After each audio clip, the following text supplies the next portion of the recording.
ñu nuyu ñëpp di ñaan dégloo nag parce que warul yàgg parce que dañu war a dem parcelle ci Moussa Sy à 20h moo tax ni ñu ko organisé Bart mooy ki yor communication bi tey moom mooy développé mais ñun maire yi ku nekk lay joxe nuyoo ci 1 minute rek nga xam ne du guddi ku nekk lay joxe nuyoo rek bu ko defee ñu jox Bart mu développé le temps maire di wàcc ñu àndandoo dem parcelle. donc mot de bienvenue mooy ci turu waa Médina ñu ngi leen di dalal jàmm yéen ñëpp di leen wax ni Médina moom dal na xel parce que on est à plus de 90% yoo xam ne nan nañu ànd voter taxawu Dakar waa Médina ngi nii élu yëpp a ngi nii vraiment ñu ñëpp pare nañu pour ànd ak taxawu Dakar. asalaamaaleykum maa ngi nuyoo ci turu waa HLM yëpp kii dafa ne 90% man 100% laa wax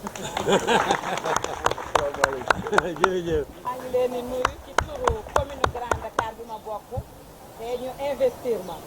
am nañu ne am nañ 38 mais démb ba ñu woowee 14 personnes moo leen wuy 14 sorties c'est très clair y avait que 14 personnes maa ngi leen di gërëm di leen. moom na dafa waroon dem màkk mais vol bee ko rëcc. asalaamaaleykum maa ngi leen di nuyu yéen ñëpp mbokk yi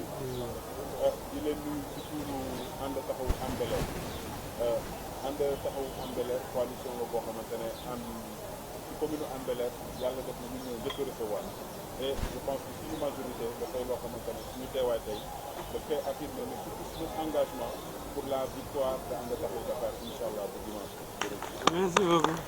bon man maa ngi sant sama borom bu baax di santal bu tedd bi Seydina Mouhamed. ok si mu ngi ci woon. di wax ni bon mënoon naa sax bañ a ñëw Médina. mënu ma ko bañ a des parce que Bamba c'est mon comme ni ñu ko waxee c'est mon jumeau. donc ñoo bokk juddoo ñoo bokk tempérament. parce que aussi prévoir ñu fa campagne sérieusement après xam naa ne Pape Seck bu amee jot ay satu Fall ak sama quelques collègues ñu dem pour def formalité on n'a pas prévu vraiment de faire campagne parce que gëm nañ ni tous les combats yi ñu menés à Dakar passera toujours gagné et gagnera toujours. maintenant dafa am lu may wax important ci cap dañuy wax dañuy voté dimanche pour fal ay conseillers Dakar y en a 3 Dakar y a Cheikh Gueye syndicaliste émérite maire boo demee Dieuppeul c'est un maire de proximité ak premier adjoint maire Dakar 2009-2014 connu xam nañ ko soxla mu ci gis ne boppam doyen Pape Seck maire des HLM Cheikh Gueye aussi cadre émérite et responsable de la LD MPT d'ailleurs grand combattant taawu Ablaye Bathily taawu ñu xam LD bu njëkk ba temps yi les années 88 la grève de 88 les 88 daal ñu xam Cheikh Gueye xam na Pape Seck aussi grand responsable AFP à Dakar et au plan national maire des HLM deuxième adjoint au maire Dakar Aïssatou Fall présidente des femmes socialistes de Dakar deuxième adjoint au maire président Dakar waaw benn tas yaakaar seen candidat yàlla ñu lan moo leen xam ah day fal nit boo dem rek fal parce que Macky Sall bëgg na nga voté non da ngay fal ay nit yoo xam ay war a wut suba pour ñuy dem toog jàkkaarloo bokk ACP toog di défendre la politique de décentralisation la politique territoriale les politiques territoriales publiques mais il faut nga xam leen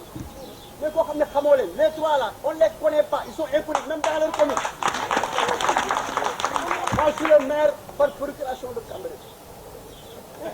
Pour le Cambérène, je suis plus populaire que le maire. Je ne peux pas parler, je ne peux pas. Dimanche, je vais dire Dora.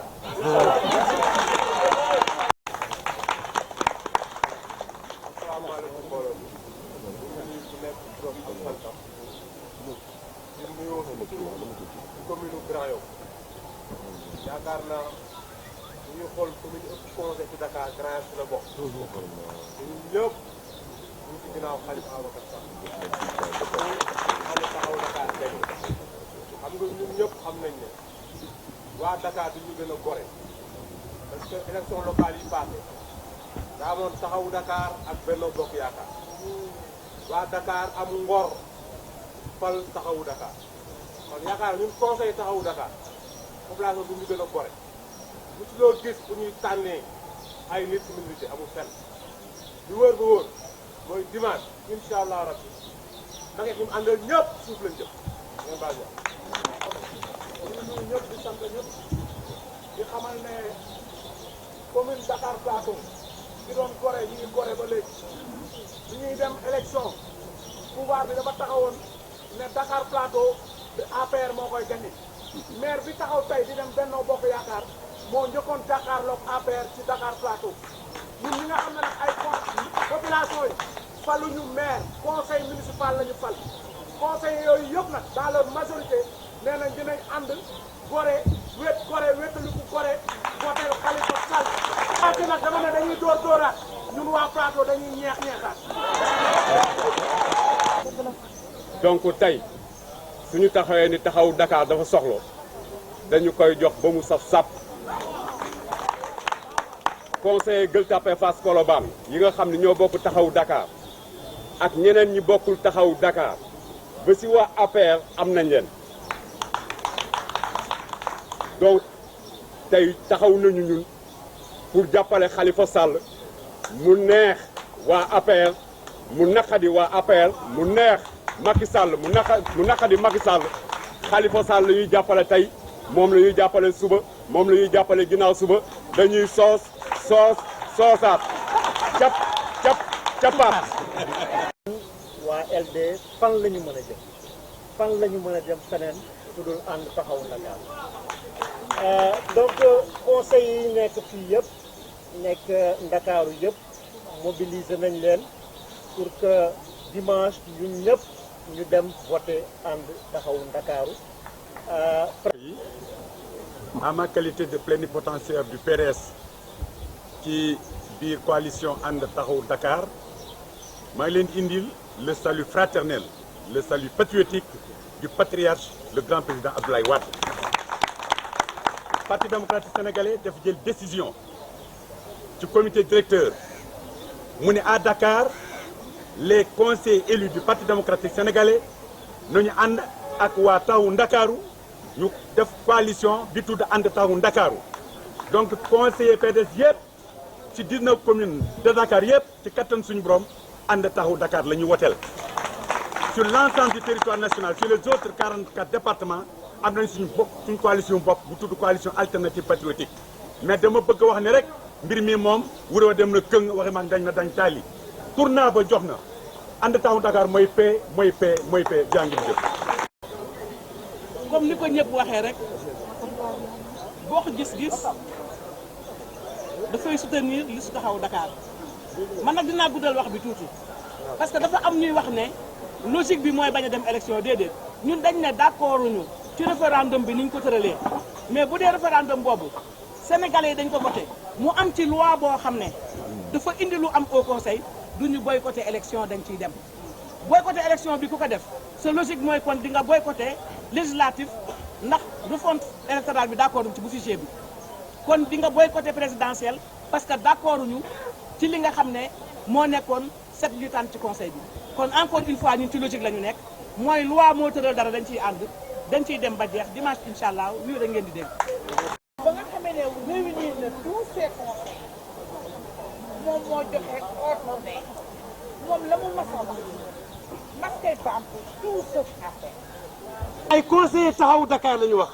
conseil yooyu nag tey ëpp nañu 700 di dem tey boo ci jëlee juróom-benni nit ñu def seen bopp maire wàññiwuñu dara